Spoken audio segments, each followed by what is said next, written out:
নবী ইউসুফ ও জুলেখার আসলে কি প্রেম কাহিনী ছিল এ সম্পর্কে পবিত্র কোরআনে কি বলা হয়েছে?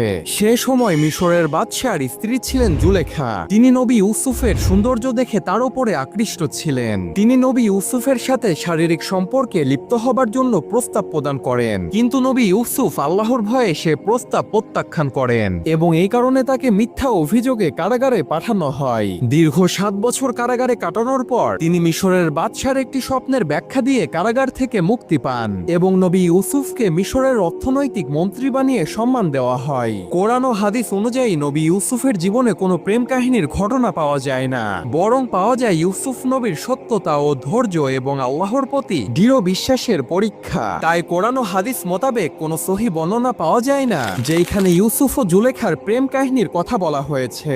আপনাদের কাছে একটি প্রশ্ন করে যাই, বলুন তো ইউসুফ আলাইহিস সালামের পিতার নাম কি ছিল? কমেন্টসে জানাবেন।